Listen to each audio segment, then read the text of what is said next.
Bom, pessoal, então aqui vamos dar início ao nosso curso, né? Nessa aula número 1, né? Nossa primeira aula, a gente vai discutir o que é democracia e o que é representação política. Bom, quando a gente fala em democracia, em geral, né, nos lembra, nos remete ao período da Grécia Antiga, né, especialmente na cidade de Atenas, né? Então, essa é o que a gente chama de a teoria clássica de democracia, né? É um momento histórico em que as decisões coletivas, elas eram tomadas por todos, né? Por todos os cidadãos daquela localidade. O que vem ser isso, né? Então todo mundo participava diretamente, né, do que poderia ser feito ou não poderia ser feito naquela localidade. Bom, a gente tem um problema em relação a isso que vale muito bem salientar. Teremos aulas à frente para discutir a questão da representação substantiva, da representação descritiva, mas neste momento eu destaco o seguinte, que as pessoas que eram consideradas cidadãos na Grécia Antiga eram aqueles que não se dedicavam ao trabalho, então as pessoas que, né, tinham que lidar com a materialidade da vida, com a subsistência cotidiana, não eram considerados cidadãos. Esse era um trabalho que era feito por mulheres e pessoas escravizadas e de alguma maneira também estrangeiros. Então disso a gente aprende que os cidadãos são aqueles que não se dedicam ao trabalho, se não são mulheres, se não são as pessoas escravizadas, se não são estrangeiros, são homens, né, que tinham tempo para isso. Então vejam, a gente está falando de uma cidadania que é o que? O exercício, né, desse poder político coletivo que era dominado por homens. Então a gente já tem uma limitação aí, essa ressalva é muito importante. Mas além disso, quando a gente pensa em democracia, né, nesse tipo de democracia na contemporaneidade, ou seja, na atualidade, a gente tem alguns fatores ali, algumas características que a impossibilitam. Quais são algumas delas? Nós vivemos numa sociedade muito mais complexa do que a sociedade ateniense, né? Pelo desenvolvimento dos meios de produção, a urbanização crescente, né? A complexidade dos problemas, haja vista que somos muitas pessoas, né, que vivemos no mesmo território, precisamos lidar com, né, contradições, com projetos distintos, né? Então essa complexificação já, né, é um fator ali que impossibilita essa democracia direta tal qual a gente observou em Atenas.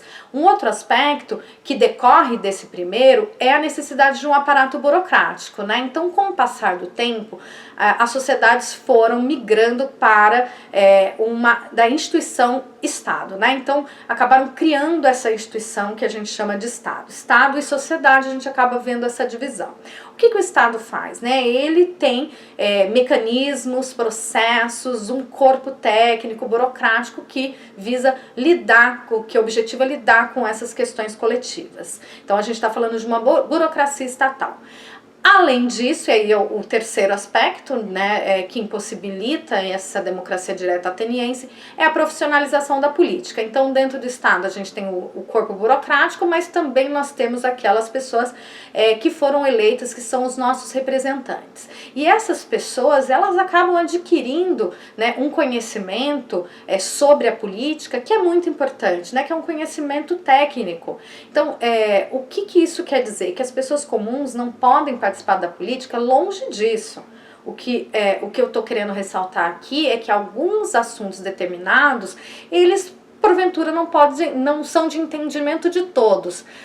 Então, por exemplo, eu sou cientista política, mas será que eu vou saber lidar com uma política pública que fala sobre saneamento básico, né? Então, quais são os limites, né, de entendimento dessa política pública e de pensar como que essa política pública pode se desenvolver e pode ser implementada e avaliada, né? Então, essa é a questão da profissionalização da política que eu chamei a atenção aqui. Bom, o que então, né, dessa democracia ateniense a gente pode puxar que é muito importante para pensarmos, né, as etapas aí ou as diferentes vertentes de democracia? A primeira coisa, né, que democracia é histórica e geograficamente localizada, então a gente vai pensar modificações na democracia com o passar do tempo, dependendo da cultura política local, né, então isso é uma questão para ficar na nossa cabeça, porque a gente vai falar bastante de história, né, do Brasil nas próximas aulas, a democracia tá ligada a como a gente vive junto. Então, como que nós sendo pessoas tão diferentes, nós conseguimos viver em coletividade sem que a violência seja exacerbada e que a gente acabe né, levando a um caos, uma guerra de todos contra todos, né, até uma eliminação de uns e de outros. É através, né, da política, e uma das, né, instituições da política é a própria democracia. Isso, então, como que a gente faz essa organização, né? A gente pensa numa distribuição de poder, então a representação, ela é uma distribuição de poder, então nós temos presidente da república, governadores, prefeitos, deputados, vereadores, todos eles integrando, né, essas diferentes camadas ou essas diferentes instâncias aí de representação. Então a gente faz uma distribuição de poder e também a gente acaba, então isso eu estou falando mais em relação ao Estado, mas a gente também acaba pensando numa concepção de organização da vida social. Então, quando a gente pensa em cultura política democrática, é quando as regras da democracia, elas foram absorvidas no nosso cotidiano, nós entendemos qual que é o regramento democrático, nós vivenciamos isso e nós somos capazes, né, de fazer enfrentamentos quando achamos que alguma política é injusta, quando a gente pensa, né, numa discriminação, enfim, né? Então, a democracia, ela vai nesses dois eixos, né? No Estado, distribuição do poder, e na sociedade, cultura política, organização da vida social.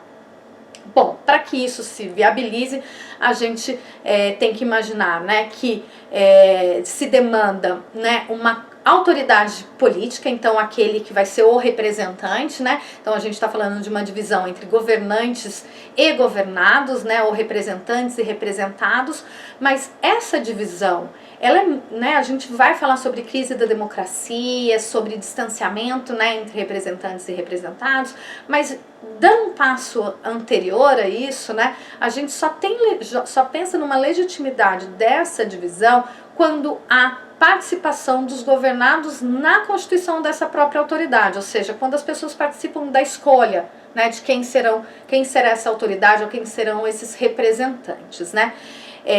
Além disso, essa autoridade ou esses representantes, esses governantes, eles devem ser constantemente avaliados, está sob o escrutínio público, então a gente está falando de algo que não é vitalício, portanto se distancia de monarquias, né, que tem com um elemento do sangue, da tradição, como algo que vai permanecer aquela determinada família, né, no poder. Então a gente está falando de outra coisa, a gente está falando de aquela autoridade, ela vai ser colocada lá por um regramento eleitoral, né, e que diferencia de país para país, e não é eterno. Então quer dizer, né, uma hora aquele representante pode ser retirado daquele poder pelo voto, né?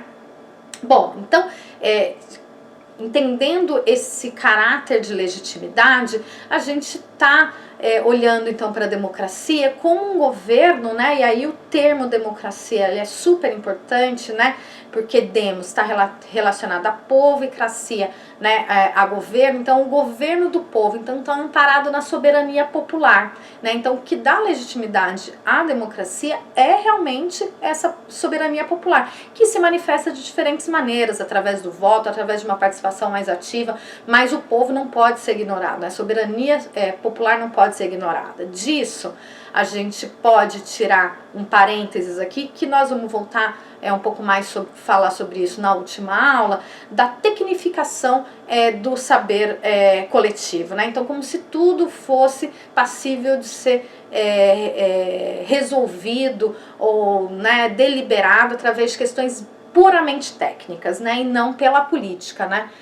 Enfim, esse é um debate muito importante, né, que a gente fala um pouco de criminalização da política, de antipolítica, mas eu estou só fazendo um petisco aqui porque a gente vai voltar nesse assunto na última aula.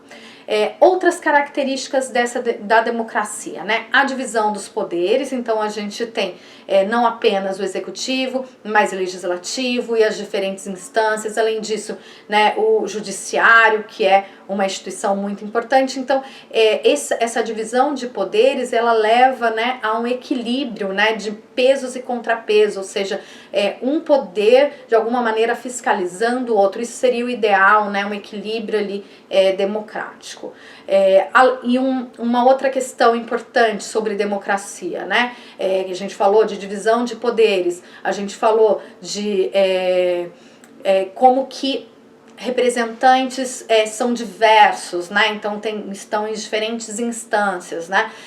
Além disso, e como consequência disso, na verdade, nós estamos falando de uma forma, né, de organização coletiva, de organização da vida social, que não tem a maioria decidindo sobre tudo. Então, embora, né, para cargos majoritários especialmente, você tem lá 50% mais um, ele foi eleito, isso não quer dizer que vai acontecer em todas as instâncias. Então, não é o que a gente chama de tirania da maioria. Ao contrário, né, nós temos minorias representadas em diferentes níveis, claro que com problemas, e nós vamos ver um pouco desses problemas, mas, por exemplo, né, o deputado federal, ele pode representar uma minoria, né, ou um grupo não hegemônico, né? Então, não é porque o meu voto, né, foi perdido, ou seja, quem eu votei não foi eleito, isso não quer dizer que eu não vá ter outros representantes ali que o meu voto próprio elegeu. Então tem essa questão. E a outra questão, ainda que, né, nenhum dos meus representantes estejam lá, né, claro que a gente acaba votando em partido também, então o partido vai ser representado. Quando a gente fala em legislativo, a gente vota no candidato e no partido, né? Mas ainda assim, as minorias, elas não podem ser eliminadas, elas não podem ser colocadas de lado, porque senão a gente estaria falando de um governo autoritário, né? Então, isso é muito importante, esse equilíbrio é fundamental. Bom, para a gente resumir um pouco essa discussão, né? Democracia tem todos os elementos que eu falei, mas a gente não tem um único conceito, né? Então é um conceito que tem uma complexidade, tem uma variação ali de ênfase sobre isso, sobre aquilo, e nós vamos agora falar um pouquinho dessas vertentes de democracia. Bom, uma delas, né, todas elas estão de alguma maneira ligadas à representação, né, a democracia representativa.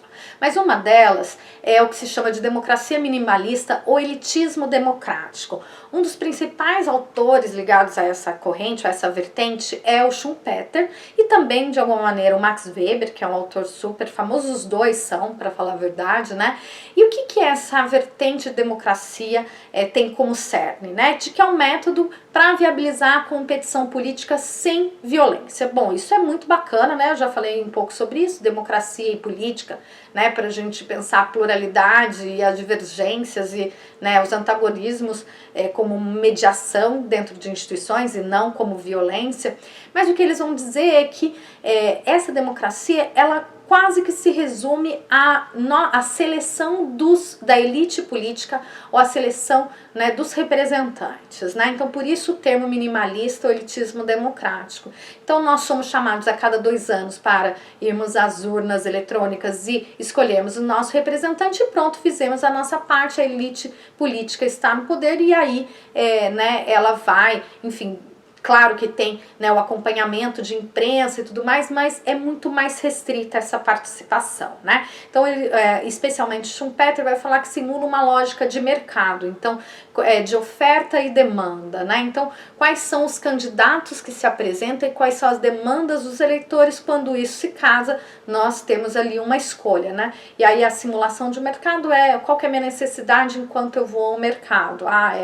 Né, tá uma necessidade de comprar uma determinada mercadoria, eu vou e compro e pronto, satisfez aquela minha necessidade. Então, a gente está falando de uma lógica de curto prazo, com uma racionalidade limitada, em que os eleitores eles não conseguem ver, de uma certa maneira, quais são, né, os resultantes da política, não conseguem ver os desdobramentos da política, então eles né, estão pensando aí no voto, né, especialmente Schumpeter, no voto como sendo esse elemento de soberania, de exercício da soberania popular. Bom, essa é uma das vertentes que eu queria chamar a atenção. A segunda vertente é a chamada democracia pluralista, né, que tem como um dos principais autores o Robert Dahl. Ele já vai colocar, bom, o termo pluralismo ali, né, então a sociedade ela é mais complexa, pensando a sociedade como complexa, como mais complexa não, como complexa, com múltiplos interesses, identidades sociais, e aí vai pôr, bom, quando a gente pensa numa democracia, né, vigorosa, é quando a gente tem um eixo de participação ou inclusividade e oposição, né? Então ele usa um eixo cartesiano, e oposição ou contestação pública. E aí ele vai dizer, bom, não existe uma democracia, né, ideal que se concretize. A gente tem graus de democracia, por isso que ele usa o termo poliarquia, né? E esses graus de democracia, eles indicam quanto mais democrática a sociedade é, quanto mais participação ou inclusão de grupos, né, inclusão de interesses e oposição. E aí, né, pensa nessa gradação. Bom, uma outra vertente que a gente tem é a chamada democracia deliberacionista. Um autor importante dela, né, que cunhou até esse termo, é o Habermas, e aí ele vai dizer, bom, essa participação, essa oposição, ela pode se dar também a partir da criação do que ele chama das esferas públicas, né, da esfera pública. É quando se pensa em fluxos comunicativos que vão pressionar o sistema político para que, enfim, tenha um encaminhamento de política pública, para que determinados interesses sejam observados, né, sejam colocados em pauta. Então, identificando um certo distanciamento entre os representantes e os representados, como que a gente faz com que essa distância diminua? Como que a gente pensa, né, nos representantes, eles estarem mais voltados, né, para darem satisfação sobre o que fazem, como fazem, né, o seu cotidiano ali de decisão no parlamento, enfim, né, com relação ao orçamento e etc.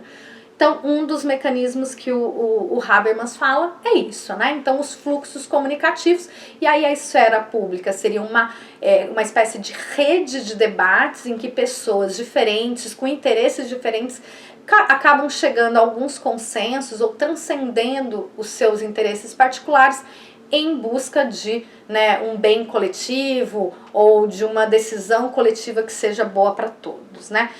Todas essas correntes, essas 4 correntes que eu falei até agora, ela tem críticas, né, limitações. Então, a minimalista por estar muito focada no voto, a pluralista por, né, não olhar muito para outras desigualdades que não as desigualdades políticas, então as desigualdades econômicas, por exemplo, e a deliberacionista por achar que a partir da conversação ou do diálogo as pessoas podem chegar a acordos, né, ou a elementos em comum. E não necessariamente isso vai acontecer, porque existem outras desigualdades e porque nem todo mundo ou nem todos os grupos políticos eles estão voltados para este entendimento, né? Por vezes, né, e aí a gente vai falar um pouco de política digital, o caos é o objetivo, né? Bom, olhando para, especialmente para as desigualdades que não são exatamente políticas, o que eu quero dizer com desigualdades não exatamente políticas? Todo mundo pode votar, ou a maioria pode votar, acima de 16 a 18 anos no Brasil de forma facultativa, acima dos 18 anos a gente já tem o sufrágio universal, seja mulheres, analfabetos, isso nem sempre foi assim, né? Então vale a pena olhar aí como que foi a construção do sufrágio feminino no Brasil. Analfabetos só puderam votar a partir da Constituição de 1988. Então, olhando para, não para essas desigualdades políticas de voto ou de poder ser votado, né? Então, eu posso fazer parte, integrar um partido, né? Me candidatar, né? Isso não tem mais restrição, né? De gênero, de renda. Mas a gente tem outras desigualdades. E que desigualdades são essas? São desigualdades raciais, desigualdade de gênero, né? Então, uma subrepresentação feminina, uma subrepresentação racial, né? Nos nossos parlamentos, nos espaços de poder. Também a gente tem as desigualdades econômicas, o que acaba inviabilizando uma participação mais acentuada de uma parcela grande da sociedade. Então, preocupado com essas desigualdades, a gente tem uma corrente que a gente chama, né, de democracia participacionista, que visa expandir esse conceito. Bom, então é não pensar apenas no voto de que a participação e a oposição ela já está considerada, mas como que a gente integra mais pessoas com as suas diferenças, com as suas dificuldades. Bom, então essa expansão do conceito de participação, ela leva a um sentimento de eficácia sobre a política, né? Então, quando as minhas ideias, as minhas opiniões, elas são consideradas no processo de tomada de decisão de um governante, eu me sinto mais parte daquilo, então isso é muito importante. E tem também uma dimensão pedagógica. Quanto mais eu participo, mais eu aprendo sobre o que é democracia, sobre o que é política no meu país, sobre qual é o funcionamento disso tudo, né? Então, a democracia participacionista, ela amplia mais esse leque, ela coloca esses elementos, né, de eficácia e de aprendizado, que é muito importante, né? Então, essa inclusão de pessoas diversas, ela é extremamente, fundamental, né? Bom, a partir disso tudo, né, a gente está falando que existe o mandato, né, e também tem a participação das pessoas, né, a agência, a gente age nisso, a gente participa de alguma maneira, né, da formação desses mandatos, seja no momento do voto, seja depois no acompanhamento desse voto. Mas do jeito que eu tô falando aqui, parece que as coisas são tão simples, né? Então a gente vai nas próximas aulas saindo dos conceitos e um pouco mais para a prática, né? Tentando observar isso na realidade concreta e quais são as inúmeras dificuldades, né, de você ter um equilíbrio entre mandato e agência, o mandato e participação e ação política, né, da sociedade civil, né, da cidadania. E a internet nisso tudo, né? Então, o que a gente está aqui falando do aspecto digital, né? Um dos objetivos aqui do nosso curso, né? Então, tanto em relação ao debate público como em formas de participação, a internet acaba tendo, né, uma presença importante, né, na pressão, né, então impressionar o sistema político e também visando diminuir essa distância da representação. Mas isso é papo, né, para as próximas aulas, em que a gente vai poder se aprofundar um pouco mais, né, na relação entre política e internet. Bom, então vejo vocês daqui a pouquinho na nossa aula número 2.